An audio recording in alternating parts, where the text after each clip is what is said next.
Podcast. Lo mejor está por escuchar.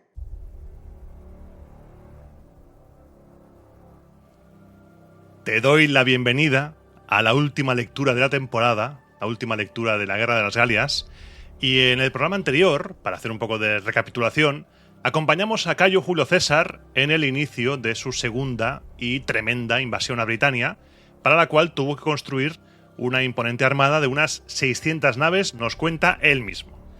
Sin embargo, antes de poder zarpar tuvo que asegurar su retaguardia en la Galia, lo que culminó con la persecución y la ejecución del líder Eadward Dumnorix tras su intento de deserción. Una vez en la isla británica, tras un desembarco exitoso, nuestro general volvió a sufrir la furia de los elementos y una violenta tormenta destrozó parte de su flota, obligando a las legiones a trabajar día y noche para reparar los barcos y protegerlos dentro de su propio campamento. César avanzó hacia el interior para enfrentarse a una resistencia britana unificada bajo el mando de Casibela I, y las legiones padecieron el terror de los veloces carros de guerra de los enemigos y sus tácticas de guerrilla, sufriendo bajas al no estar preparados para un combate tan disperso en el que los britanos atacaban ferozmente y se retiraban hacia la espesura de los bosques. A pesar de las emboscadas, la maquinaria militar romana demostró ser imparable y tuvimos uno de esos momentos épicos en el cual se arrasó en el Támesis con la defensa enemiga, que era de estacas afiladas escondidas bajo el agua. Este avance provocó la rendición de varias tribus, como los trinobantes, y culminó con el exitoso asalto definitivo a la fortaleza oculta de Casibela I en los pantanos y bosques britanos. Y ahora nos vamos de nuevo a la Galia porque están pasando cosas y yo te doy la bienvenida al octavo capítulo de la Guerra de las Galias de Cayo Julio César.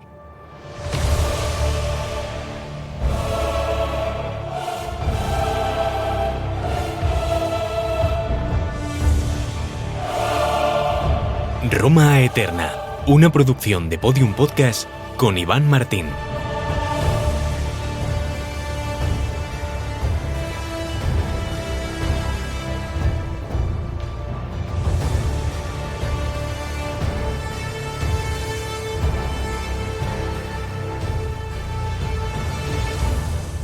Apenas 15 días después de haber acampado, Ambiorix y Catubolco iniciaron una repentina revuelta y un levantamiento. Ambos, a pesar de haber acudido a las fronteras de su reino para recibir a Sabino y a Cota, y de haber transportado trigo al campamento de invierno, se dejaron instigar por los mensajeros del trévero Inducio Maro. Así, sublevaron a los suyos, sorprendieron a los soldados encargados de recoger leña, y de improviso se lanzaron con un gran contingente al asalto del campamento. Como los nuestros empuñaron rápidamente las armas y subieron al parapeto, y dado que por otro lado los jinetes hispanos destacaron y resultaron vencedores en el choque de la caballería, los enemigos perdieron toda esperanza y retiraron a sus hombres del asalto. De inmediato, siguiendo su costumbre, gritaron para que algunos de los nuestros salieran a negociar. Afirmaban tener propuestas de interés común con las que esperaban poder resolver las diferencias. Para negociar con ellos es enviado Cayo Arpinello, un caballero romano amigo de Quinto Titurio, junto a un hispano llamado Quinto Junio. Este último ya había acudido con frecuencia antes, por encargo de César, a entrevistarse con Ambiorix, quien les habló de la siguiente manera. Admitió que se consideraba muy obligado con César por los grandes beneficios que había recibido de él, ya que, gracias a su ayuda, se había visto libre del tributo que solía pagar a sus vecinos los atuatucos. Además, gracias a César, había recuperado a su hijo y a su sobrino, a quienes los atuatucos mantuvieron encadenados y reducidos a la esclavitud tras habérselos enviado como rehenes. Añadió que el intento de asaltar el campamento no había sido por decisión propia, sino forzado por su pueblo, puesto que su autoridad era de tal naturaleza que la multitud tenía tanto poder sobre él como él sobre la multitud. Por lo demás, el motivo de su pueblo para ir a la guerra había sido únicamente la imposibilidad de oponerse a la repentina conjura en la Galia. Esto podía demostrarlo fácilmente por la debilidad de sus propias fuerzas, ya que no era tan ingenuo como para esperar que sus tropas pudieran vencer al pueblo romano. Explicó que en realidad se trataba de una conspiración de toda la Galia y que se había fijado ese mismo día para asaltar todos los campamentos de César, evitando así que ninguna legión pudiera acudir en auxilio de otra. Siendo ellos galos, no habían podido negarse fácilmente a ayudar a otros galos, sobre todo en un asunto que parecía buscar la libertad común. Sin embargo, tras haber cumplido ya con ellos por patriotismo, ahora quería corresponder a los favores recibidos de César. Por ello, invocando los lazos de hospitalidad, advertía y suplicaba a Titurio que se pusiera a salvo junto con sus soldados. Les comunicó que una gran multitud de mercenarios germanos ya había cruzado el Rin y llegaría en un plazo de 2 días. Les sugirió que evaluaran si les convenía más, antes de que los pueblos vecinos se dieran cuenta, sacar a los soldados del campamento de invierno y trasladarlos al de Cicerón o al de Labieno. Uno de ellos distaba aproximadamente unos 50.000 pasos y el otro un poco más. Ambiorix prometió y aseguró bajo juramento que les garantizaría un paso seguro a través de sus territorios. Al actuar así, cumplía con su propio pueblo, al librarlo del campamento de invierno, y al mismo tiempo se mostraba agradecido con César por los favores que había hecho. Tras decir esto, Ambiorix se retiró. Arpinello y Junio comunican a los legados lo que acaban de oír. Estos, perturbados por tan inesperada noticia, consideraron que no debía despreciarse a pesar de proceder directamente del enemigo. Lo que más les conmovía era la tremenda inverosimilitud de que un pueblo tan débil y sin renombre como el de los eburones se atreviera, por sí solo, a declarar la guerra a los romanos. Por ello convocan un consejo para deliberar y se desata entre ellos una gran controversia. Lucio Aurunculeyo, junto a varios tribunos militares y los centuriones de primera línea, defendían que no se debía tomar ninguna decisión precipitada ni abandonar el campamento sin una orden directa de César. Sostenían que el campamento fortificado era capaz de resistir a cualquier contingente de tropas germanas y que la prueba evidente era haber rechazado con enorme vigor el primer asalto enemigo, causándoles además graves bajas. Añadían que no carecían de trigo y que mientras tanto llegarían refuerzos tanto de los campamentos vecinos como del propio César. Por último, planteaban: ¿había algo más temerario y vergonzoso que tomar decisiones estratégicas de tal gravedad siguiendo el consejo del enemigo?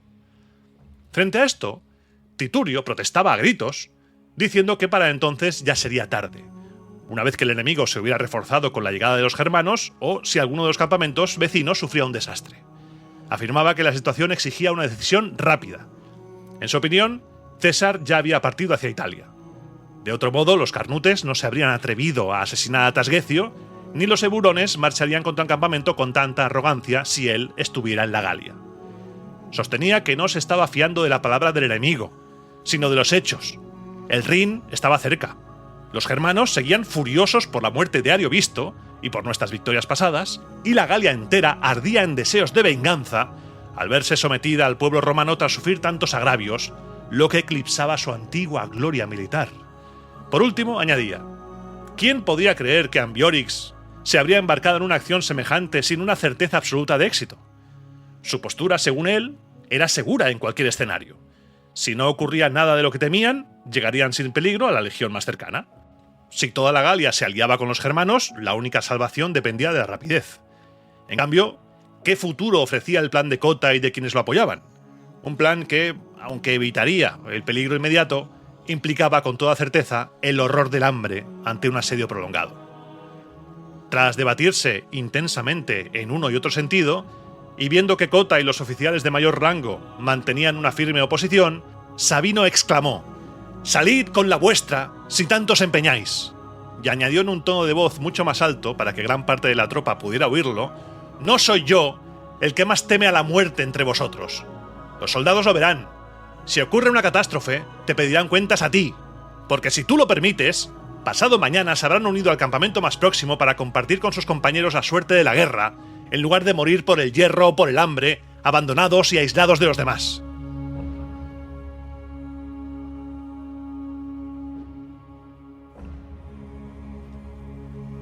Con esto se levanta la reunión. Los asistentes rodean a ambos legados y les ruegan que no pongan la situación en grave peligro por culpa de sus discrepancias y de la obstinación. Les hacen ver que todo puede salir bien, tanto si se quedan como si se van, siempre que haya concordia entre todos. Por el contrario, si permanecen divididos, no hay posibilidad de un final feliz. La discusión se prolonga hasta la medianoche, y por fin Cota cede, conmovido por los ruegos de sus compañeros. Triunfa el parecer de Sabino. Se fija la marcha para el amanecer. El resto de la noche se pasa en vela. Cada soldado examina sus pertenencias para ver qué puede llevar consigo y qué utensilios del campamento de invierno se verá obligado a abandonar. Cualquiera diría que se buscan todos los medios para demostrar que la marcha matutina es inevitable, aumentando el peligro real con el cansancio que produce una noche en vela en la tropa. Al despuntar el día, salen del campamento en una columna larguísima y con todo el equipaje a cuestas, totalmente convencidos de que aquel consejo no venía de un enemigo, sino de Ambiorix, su mejor amigo.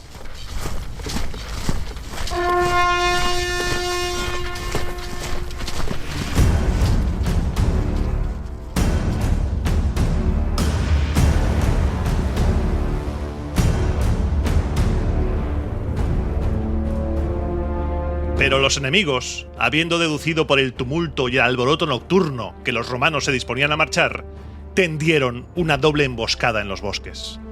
Ocultos en un lugar ventajoso a unos 2000 pasos del campamento, aguardaban la llegada de los romanos. Cuando vieron que el grueso de nuestras fuerzas se había adentrado en un profundo valle, aparecieron súbitamente por ambos flancos. De inmediato, comenzaron a hostigar a retaguardia e impidieron la subida a la vanguardia, tramando combate en un terreno sumamente desfavorable para los nuestros. Entonces Titurio, que ni siquiera había sospechado tal posibilidad, comenzó a temblar, a correr de un lado para otro y a organizar las cohortes de forma caótica, como un hombre aterrorizado y atrapado sin recursos, algo que suele ocurrirles a quienes se ven forzados a tomar decisiones sobre la marcha en medio de una crisis. En cambio, Cota, que había previsto lo que podía suceder en el camino y por eso se había opuesto a la marcha, no descuidaba nada que pudiera servir para la salvación común. Ejercía de general llamando por su nombre y arengando a los soldados y combatía en primera línea como uno más. Sin embargo, al ver que la extrema longitud de las filas dificultaba que los oficiales acudieran a todas partes y dispusieran lo conveniente en cada sector, dieron la orden general de abandonar la impedimenta y formar en círculo. Esta decisión, aunque no es censurable en semejante apuro, dio mal resultado. No solo desalentó a nuestros soldados, sino que infundió un mayor brío combativo a los enemigos, a quienes les pareció que aquella medida era una muestra inequívoca de pánico y desesperación. Sucedió además lo inevitable en estos casos. Los soldados abandonaron en tropel sus enseñas y corrieron a buscar y rescatar de la impedimenta lo que cada cual más valoraba, mientras por todas partes estallaban gritos y lamentos.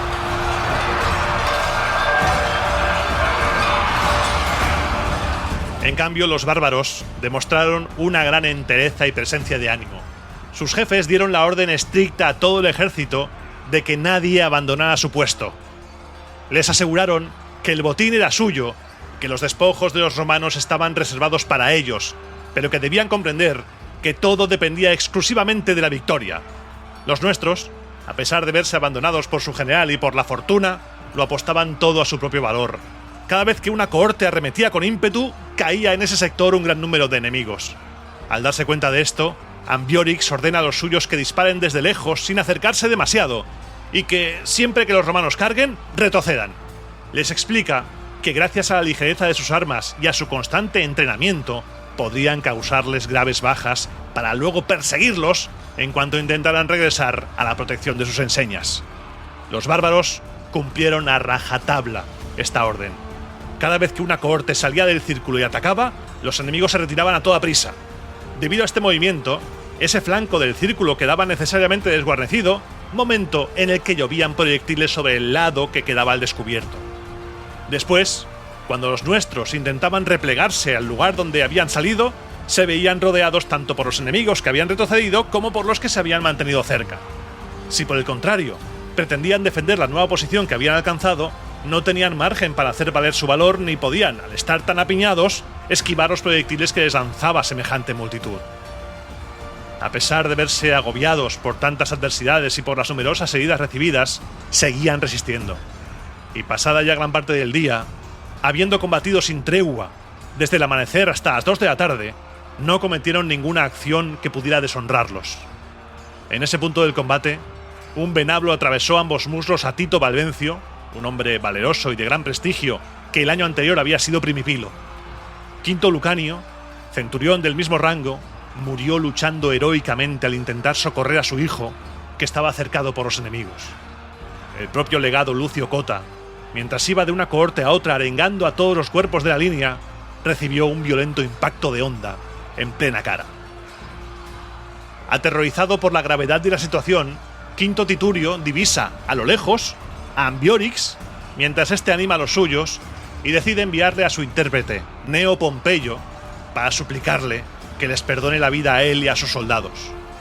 Ambiorix respondió a la petición afirmando que, si quería parlamentar, podía hacerlo, que esperaba convencer a la multitud para salvar la vida de los soldados y que, en cuanto al propio Titurio, le garantizaba bajo palabra que no sufriría daño alguno. Titurio consulta la propuesta con el herido Cota, planteándole salir juntos de la batalla para entrevistarse con Ambiorix, con la esperanza de salvar sus vidas y las de la tropa. Sin embargo, Cota se niega rotundamente a negociar con su enemigo armado y se mantiene firme en su postura. Sabino ordena entonces a los tribunos militares y a los centuriones de primera línea, que en ese momento lo rodeaban, que le sigan. Al acercarse a Ambiorix, este le exige que suelte las armas. Sabino obedece y ordena a los suyos que hagan lo mismo. Sin embargo, mientras dialogan sobre las condiciones de paz y Ambiorix alarga deliberadamente la conversación con un discurso pretencioso, los bárbaros lo van rodeando poco a poco y lo matan. De inmediato, siguiendo su costumbre, proclaman la victoria con un griterío ensordecedor y arremetiendo con furia contra nuestras filas, las rompen y desatan el caos. Allí, combatiendo en primera línea, cae muerto Lucio Cota junto a la mayor parte de los soldados. Los supervivientes logran replegarse hacia el campamento del que habían salido por la mañana. Entre ellos, el aquilífer Lucio Pretosidio, que viéndose acosado por una oleada de enemigos, arroja el águila de la legión al interior del vallado y lucha con un valor heroico frente a las defensas hasta caer muerto. Los demás resisten el asalto a duras penas hasta la llegada de la noche, y durante la madrugada, asaltados por la desesperación, se quitan la vida unos a otros hasta el último hombre. Solo unos pocos logran escapar de la carnicería y a través de bosques y caminos extraviados consiguen llegar al campamento de invierno del legado Tito Labieno para comunicarle el desastre.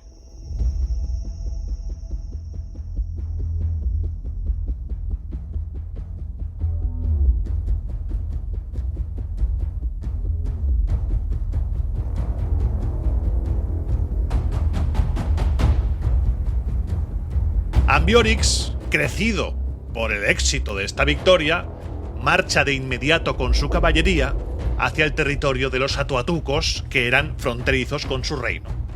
Avanza sin interrupción, marchando día y noche, mientras ordena a la infantería que siga sus pasos. Tras enardecer a los atuatucos con el relato de la gesta, llega al día siguiente al territorio de los nervios. A estos los exhorta a no dejar pasar una oportunidad única para asegurar su libertad definitiva y vengar los ultrajes sufridos a manos de los romanos. Les explica que 2 legados ya han muerto y que la mayor parte de su ejército ha sido aniquilada. Les asegura que será sumamente fácil caer por sorpresa sobre la legión acuartelada a las órdenes de Cicerón y destruirla por completo, ofreciéndose él mismo como aliado para la empresa. Con estos argumentos, convence fácilmente a los nervios. De este modo, enviando de inmediato emisarios a los teutrones, grudios, lébacos, pleumoxios y geidumnos, todos ellos pueblos vasallos de su autoridad, reúnen el mayor contingente militar posible y caen por sorpresa sobre el campamento de Cicerón antes de que a éste le llegue noticia alguna de la muerte de Titurio. En el campamento romano tampoco se pudo evitar que algunos soldados, que se encontraban dispersos por los bosques recogiendo leña y materiales para reforzar las fortificaciones, se vieran atrapados por la repentina llegada de la caballería enemiga. Una vez cercados estos hombres, los eburones, los nervios, los atuatucos y todos sus aliados y pueblos dependientes inician en masa el asalto contra la legión. Los nuestros corren de inmediato a las armas y ocupan a toda prisa sus puestos en la trinchera. Ese primer día resistieron con enorme dificultad, ya que los enemigos lo apostaban todo a la rapidez de la ofensiva y estaban convencidos de que si lograban esta victoria ya serían invencibles para siempre. Cicerón envía inmediatamente mensajeros con cartas para César, prometiendo grandes recompensas si logran entregarlas. Pero, como todos los caminos estaban bajo vigilancia, los portadores son capturados. Durante la noche, utilizando la madera que habían acopiado para las fortificaciones, los soldados levantan 120 torres con una rapidez increíble y terminan de reforzar las defensas. Al día siguiente, los enemigos, tras reunir un contingente mucho mayor, asaltan el campamento y rellenan el foso. Los nuestros resisten con la misma firmeza que el día anterior y esta tónica se mantiene durante las jornadas siguientes. El trabajo no se interrumpe en ningún momento de la noche, ni siquiera los enfermos y los heridos pueden descansar. Todos trabajan. Todo lo necesario para repeler el ataque del día siguiente se prepara durante la noche. Se afilan y endurecen al fuego una enorme cantidad de estacas, se fabrican numerosos picos de hierro, se arman plataformas en las torres y se tejen almenas y parapetos de mimbre. El propio Cicerón, a pesar de tener una salud muy delicada, ni siquiera se permitía descansar por las noches, hasta el punto de que fueron los propios soldados quienes, con ruegos y lamentos, tuvieron que obligarle a mirar por sí mismo y descansar.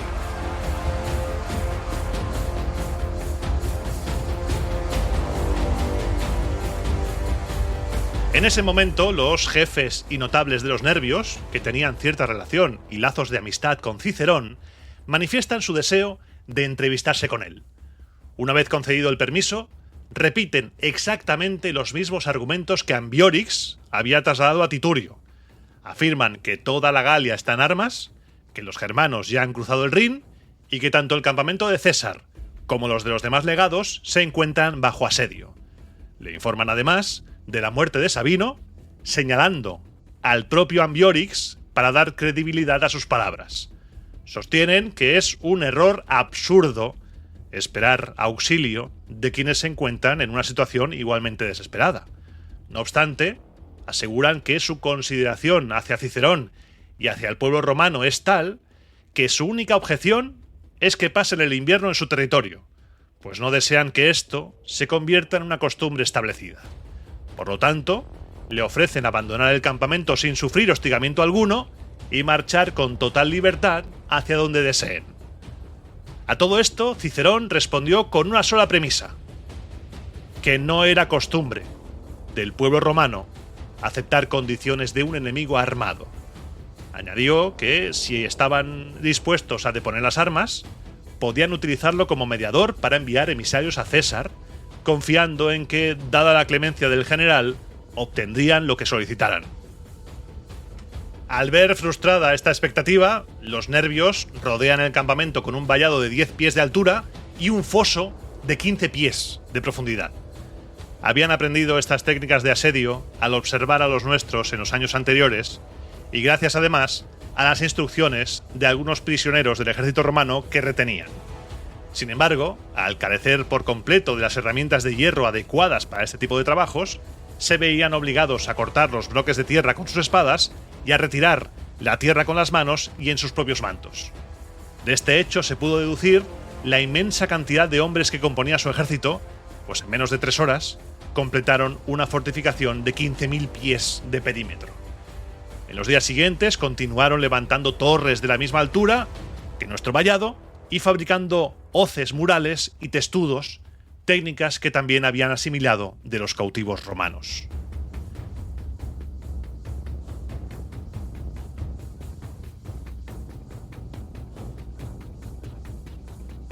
Al 7º día de asedio, coincidiendo con un viento fortísimo, los enemigos comenzaron a lanzar con sus ondas proyectiles de arcilla incandescente y dardos inflamados contra las barracas que estaban techadas con paja al estilo galo.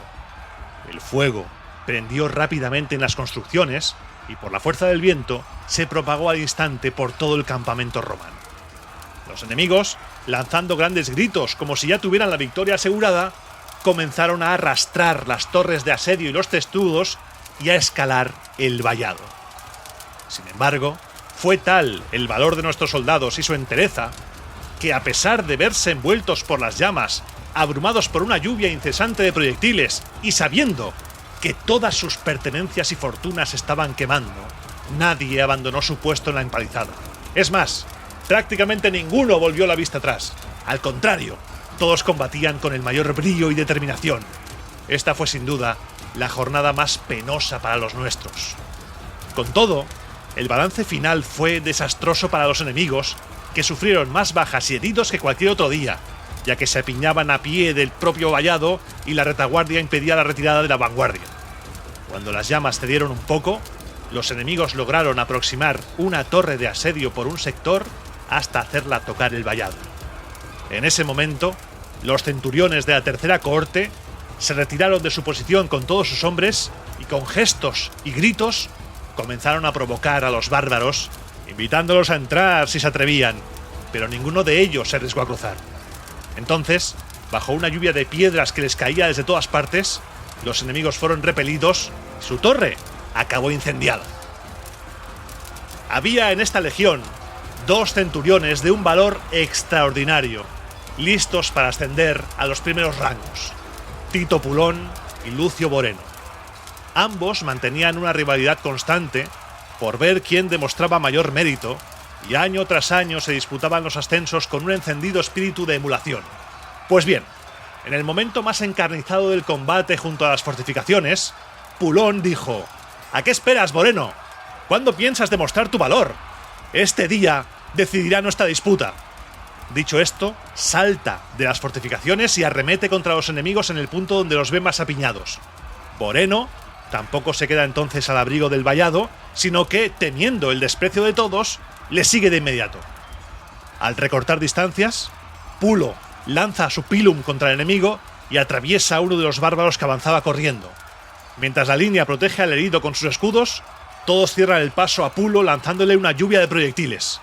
Un venablo le atraviesa el escudo y se le clava directamente en el tahalí. El impacto le retuerce la vaina de la espada y mientras intenta con la mano derecha sacar el arma, los enemigos lo cercan. Entonces corre en su ayuda a su rival, Boreno, acudiendo al rescate en pleno peligro. Al instante, toda la multitud se vuelve contra Boreno, dando a Pulo por muerto tras el lanzazo. Boreno maneja la espada con ímpetu en el cuerpo a cuerpo y tras abatir a uno, hace retroceder un poco a los demás. Pero al perseguirlos con excesivo ardor, pisa en falso en una zanja y se cae. Es ahora Pulo quien, al ver a su rival rodeado de enemigos, corre en su auxilio. Finalmente, tras dar muerte a muchos de ellos, ambos regresan al campamento ilesos y cubiertos de gloria.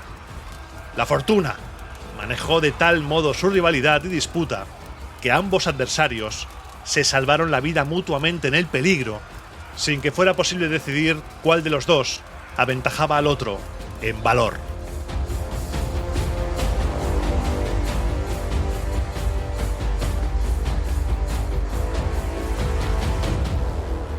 Cuanto más se agravaba cada día la dureza del asedio, sobre todo porque al estar heridos gran parte de los soldados, la guarnición había quedado reducida a un corto número de defensores, con tanta mayor frecuencia se enviaban cartas y se enviaban mensajeros a César. Algunos de estos emisarios fueron capturados y ejecutados con crueldad a la vista de nuestros propios soldados.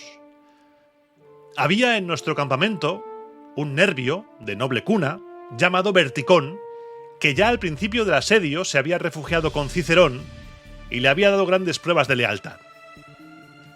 Este noble persuade a un esclavo suyo para que lleve una carta a César, ofreciéndole a cambio la libertad y grandes recompensas. El esclavo oculta la carta en un dardo y, moviéndose como galo entre los propios galos, pasa por completo desapercibido hasta llegar a la posición de César. Gracias a él, se tiene noticia por fin del grave peligro que corren Cicerón y su legión. César, al recibir la carta hacia las 3:30 de la tarde, envía inmediatamente un mensajero al cuestor Marco Craso, cuyo campamento de invierno en el territorio de los velóvacos estaba a unos 25.000 pasos. Le ordena partir con su legión a medianoche y acudir rápidamente a reunirse con él.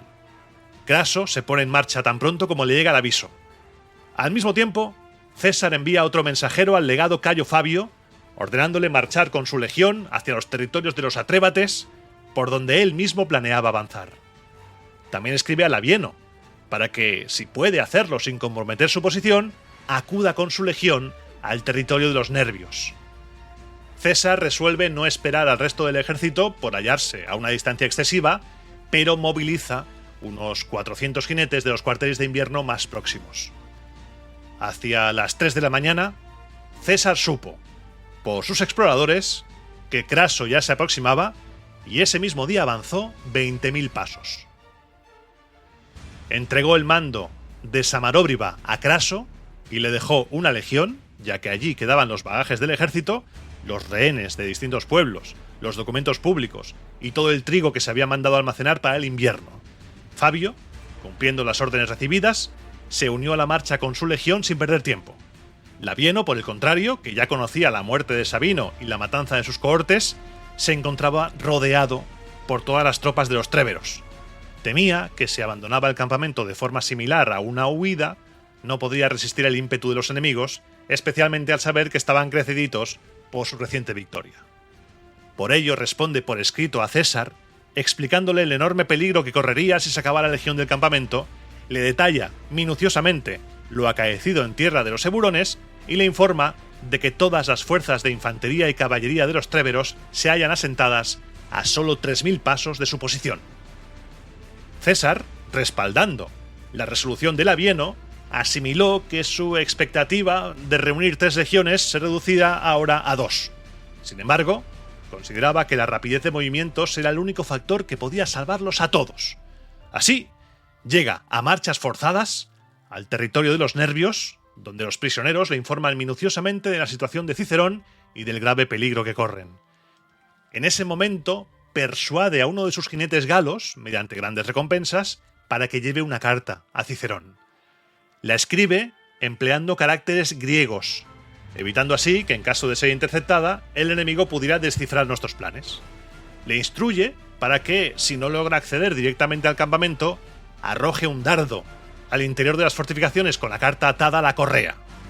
En el mensaje le comunica que está en camino con las legiones y que su llegada es inminente, exhortándolo a mantener el valor de siempre. El galo, temiendo ser descubierto al acercarse, lanza el dardo según lo acordado y no se la juega. Este, por azar, quedó clavado en una de las torres y pasó desapercibido para los nuestros durante 2 días. Al tercero, un soldado reparó en él, lo retiró y se lo entregó a Cicerón. Tras leerla, el legado la hace pública a toda la tropa, desatando una alegría indescriptible entre los soldados. Poco después comenzaron a divisarse a lo lejos las columnas de humo de los incendios, lo que despejó cualquier duda sobre la proximidad de las legiones. Los galos, advertidos de la situación por sus propios exploradores, levantan el asedio y marchan al encuentro de César con todas sus fuerzas, que sumaban cerca de 60.000 guerreros. Cicerón, valiéndose de nuevo de Verticón, localiza a otro galo dispuesto a llevar un mensaje a César. Le encarga recorrer el trayecto con la máxima cautela y diligencia.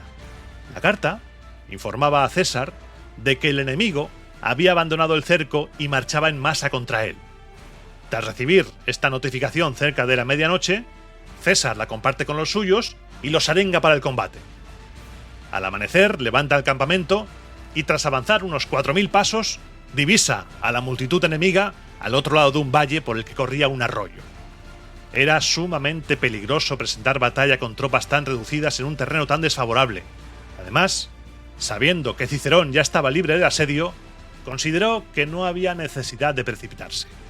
Por ello, hace alto, ordena acampar y se fortifica en la mejor posición posible. Modifica la estructura del campamento para que, siendo ya de por sí reducido, pues apenas albergaba a 7.000 hombres sin ningún tipo de equipaje, resulte aún más pequeño, estrechando las calles con el único propósito de ganarse el desprecio del enemigo e infundirle un falso exceso de confianza. Al mismo tiempo, envía exploradores en todas direcciones para encontrar el paso más seguro a través del valle.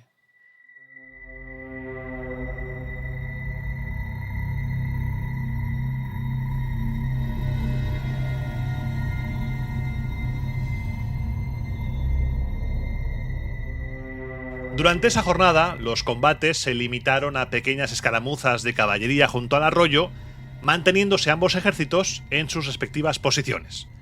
Los galos no arriesgaban porque esperaban la llegada de unos refuerzos que aún no se habían agrupado.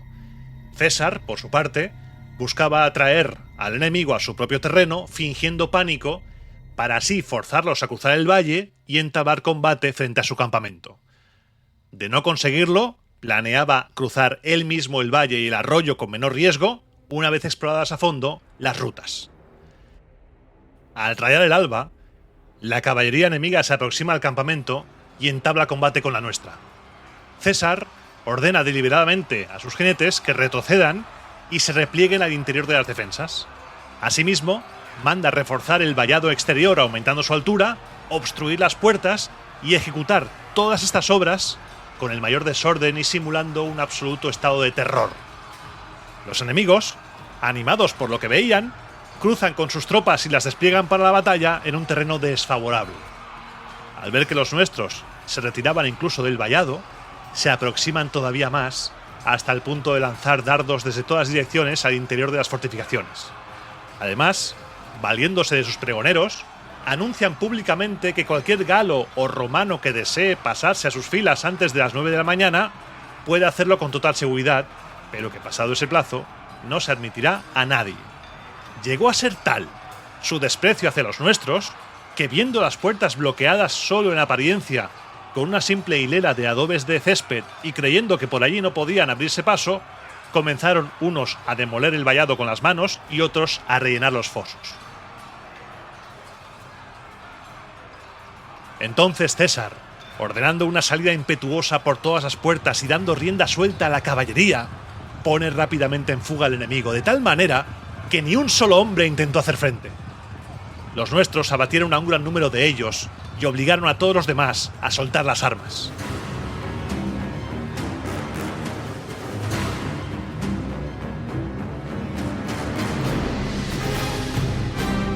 Al no atreverse a prolongar la persecución debido a la presencia de bosques y pantanos en la zona, y viendo que ya no tenía oportunidad de causarles mayor daño, César se reunió ese mismo día con Cicerón, manteniendo a todas sus tropas intactas.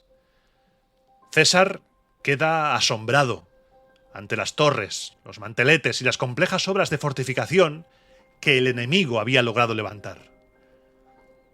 Al pasar revista a la legión, comprueba que ni uno solo de cada 10 soldados ha escapado sin heridas, lo que le permite comprender la extrema gravedad de la situación y el inmenso valor que requirió la defensa. Elogia, como es debido, a Cicerón y a sus hombres, y felicita nominalmente uno por uno a los centuriones y a los tribunos militares, de cuyo extraordinario comportamiento tenía constancia por el testimonio directo del propio Cicerón.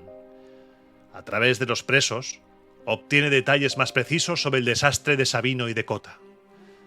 Descansan, y al día siguiente, ante todo el ejército reunido, expone lo sucedido para consolar y para animar a la tropa.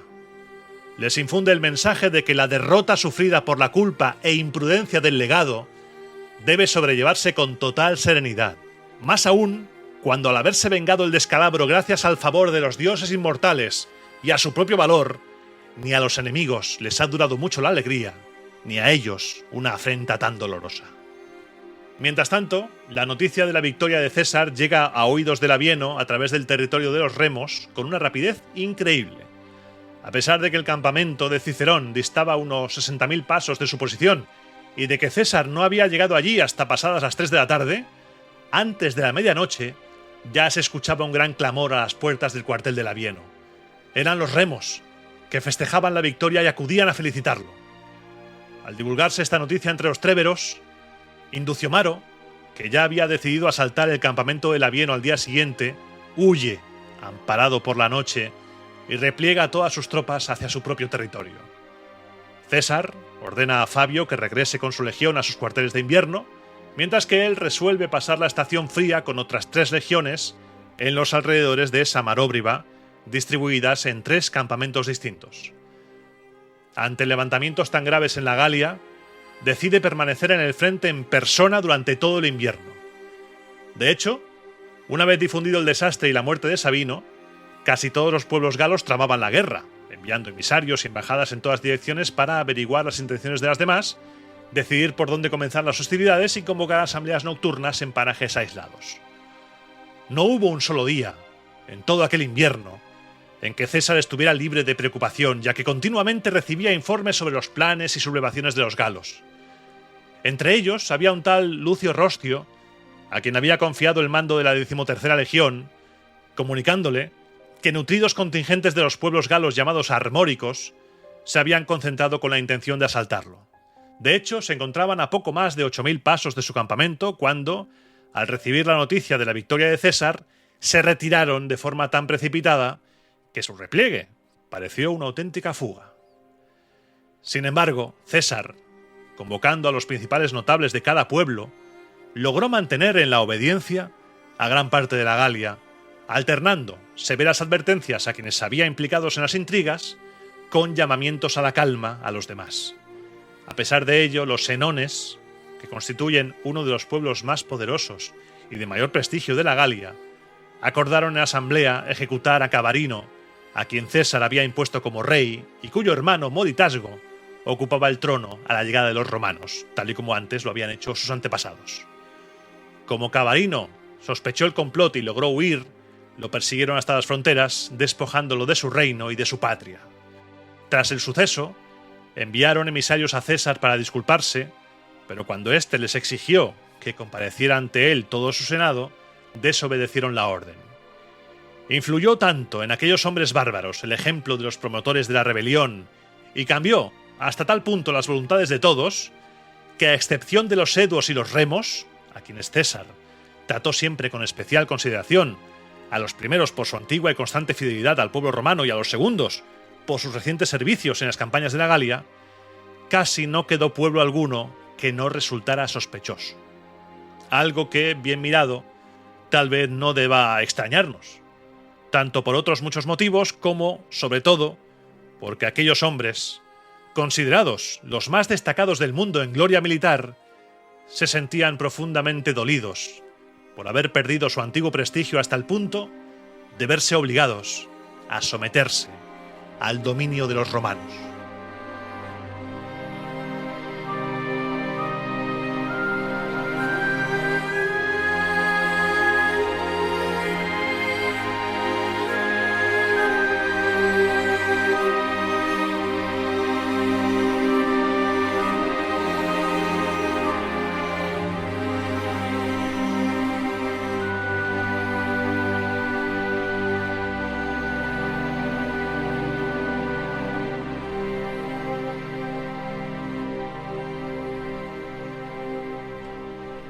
Y ahora, aquí no encajaría sección sin música, y soy consciente de que quizá estás escuchando esto cuando está toda la Guerra de las Galias completa, porque no es una serie que se siga a nivel de escucha como la trama principal.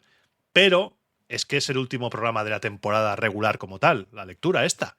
Por lo que habría que hacer una mínimo comentario a lo que ha sido la temporada, una temporada intensa, una temporada de cierre, una temporada en la cual, cuando comenzó en septiembre, el día 10 de septiembre, seguíamos con la Segunda Guerra Púnica, Escipión llegaba al consulado.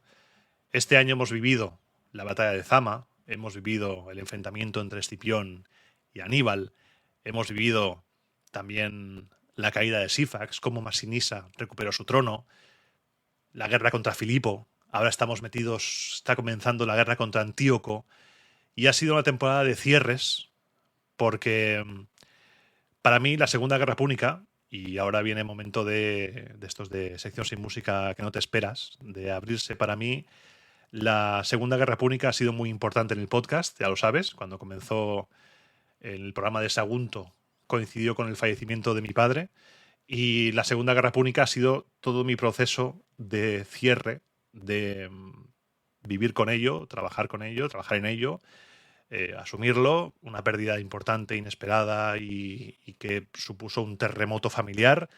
Ha sido un año tremendo y no sé si lo dije en alguna sección sin música o fue en otro sitio. En el programa de Navidad de Aníbal, hijo de Amílcar, yo no me estoy despidiendo de Aníbal cuando le digo que descanse en paz Aníbal, hijo de Amílcar, porque a mi padre, mi abuelo, el señor Bonifacio, mi padre siempre decía que le llamaban el hijo del señor Boni, el hijo de Amílcar, ¿no? Yo aquí he hecho un paralelismo, hice un paralelismo aquí, Aníbal, hijo de Amílcar, con Antonio, hijo de Bonifacio. Entonces ahí estoy cerrando ese ciclo. Y no sé si te lo había dicho alguna vez, quería comentártelo hoy aquí, quería decírtelo para agradecerte que hayas sido parte importante de este proceso. Siempre recibo correos de algunas personas que me dicen, mira, estoy pasando por un mal momento y tal, y yo quería darte las gracias a ti, porque en esta temporada me has ayudado a pasar por el peor momento de mi vida. Siempre hay dos momentos fijos malos en nuestras vidas, porque cuando nacemos nuestros padres ya tienen fecha de caducidad, es la ley de vida que dicen. Pues tú me has ayudado a superar este momento y siempre estaré agradecido. Lo digo a veces, cuando esté dentro de unos años sirviendo hamburguesas de carne sintética para una IA que haya hecho una corporación de comida rápida, yo siempre me acordaré de que estuviste a mi lado en ese momento. Y eso nos lo quedamos para nosotros. Eso queda para nosotros. Y más allá de la trama, más allá de escuchas, más allá de que esta temporada también ha sido una temporada en la cual he podido probar el teatro y ha sido, la temporada también comenzó con la aparición en Jordi Wild, que ha sido también uno de los momentos épicos del programa, porque ha supuesto un aumento de audiencia increíble el programa con Jordi. Y ha sido una temporada, joder, movida, por lo que la valoración es gracias. Gracias, gracias. De corazón. Y también decirte los planes. A ver, espérate, voy a abrirlo porque te lo dije el otro día, pero como soy así de cazurrón, no me lo apunto bien. A ver, ¿dónde está? Porque los dioses, ¿dónde estamos? Aquí. Mitra, Némesis, Baal y Proserpina. Este programa sale, porque yo estoy grabando este programa a principios de julio. Yo para mí, para el Iván que está grabando esto y lo está editando, estamos a 1 de julio. Tú estás a 29 de julio. Por lo que la semana que viene, 5 de agosto, viene Mitra, 12 de agosto Némesis, 19 de agosto Baal y 26 Proserpina. Tremendo plantel para este verano de dioses y Roma Eterna vuelve el 9 de septiembre. La primera semana de septiembre siempre hay como un mini parón. ¿Por qué? Te cuento. Del 4 al 9 hay viaje a Roma con la comunidad, con los oyentes que han querido participar o han podido participar. Hay que dejarlo claro porque siempre queremos irnos a Roma, pero no siempre es posible. Del 4 al 9. Y claro, yo trabajaré esa semana, trabajaré en el programa de la semana del 16 para no morir en el intento, para no morirme. Entonces yo voy a intentar tener este verano algo de margen libre y preparar programas, preparar guiones, contenido y demás para comenzar la nueva temporada con un empuje más fuerte y seguir con la República, porque lo hemos dejado, el cliffhanger de la República de la semana pasada. Estoy esperando que vengas a mi casa a pegarme, porque es que justo yo no lo he hecho a posta, te lo juro. Y esto me va a poner cómodo en la silla. Te lo juro que no lo hago a propósito. Ha sido ¡pam! El enfrentamiento en Delio ha coincidido la trama. Yo voy haciendo, tengo las fuentes, pues voy siguiendo el relato, tal, y voy troceando en función y ha coincidido. Ha sido perfecto, ni hecho a propósito. Es que no está hecho a propósito. Los dioses proveen así y los dioses proveen. Esto es como cuando vino, esto es anécdota de viejales, como cuando vino George Martin a Barcelona en el año 2009, 2008 o por ahí. Vino George Martin a Barcelona y le pregunté, yo, ese Iván del pasado con pelo en la cabeza, le pregunté, oye, ¿por qué mataste a Ned Stark? Le dije en inglés. No sé cómo se lo diría en inglés. ¿Por qué mataste a Ned Stark? Y me dijo, yo no he hecho nada, son mis personajes los que se matan entre ellos. Pues aquí igual, son los dioses los que operan de maneras curiosas. Y esto es lo que te quería decir hoy, en esta sección sin música. Improvisada y totalmente así de sorpresa. Igual escuchas esto en 2027, 2028, cuando está ya la Guerra de las Galias completa. Pero bueno, yo aquí te lo dejo. Y como te dejo este abrazo, este saludo, y que espero que, como en los programas de dioses no hay sección sin música, espero que este verano te vaya muy bien, que los dioses te sean propicios, que te embarques en todo lo que quieras, todo lo que quieras disfrutar, que te salga bien. A ti y a los tuyos, mucho amor, mucho cariño. Hay que ir hombro con hombro en la vida, porque la vida es un lugar oscuro. y hay que ir en formación testudo unos al lado de los otros. Así que yo me despido, diciéndote como siempre que me puedes encontrar en redes sociales, Twitter Roma Eterna FM, Instagram Roma Eterna Podcast y en los grupos de difusión de WhatsApp y Telegram, busca Roma Eterna y puedes apoyarme compartiendo el podcast, suscribiéndote y además apoyando económicamente en la plataforma Ko-fi, en el botoncito azul de iVoox y en Patreon, patreon.com Iván Martín, donde voy subiendo contenido exclusivo que no es para nada algo que penalice la trama principal, porque Roma Eterna es gratuita. Es from the plebs to the plebs. Así que yo me despido diciéndote como siempre que te espero la semana que viene para los dioses. Pasaré lista. Te espero en el próximo programa de Roma a Eterna.